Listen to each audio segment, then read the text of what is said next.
ছয়টি সম্পদ লক্ষ্মীন্দর শুনেছি সম্পদ তার মৃত্যু হবে বাসন ঘরে। কেন মিছে করিছ রোদন? জন্মিলে মরিতে হয়, বিধির বিধান। বেশ, তবে যা ইচ্ছা তাই করো, দিব না বাদ।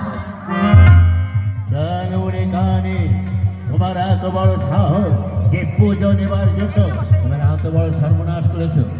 মন্ত্রী বেশ, তাহলে আমি চললাম। ওই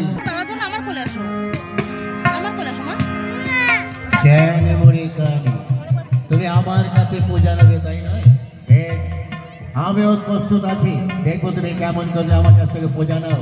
যে হাতে পুজো হবে দেব সেনাবাহিনী, সেই হাতে কমনায় পুজো। ওই চ্যাংড়ি মুড়ি তোমাদের পাড়ায় কারো যদি থাকে বলো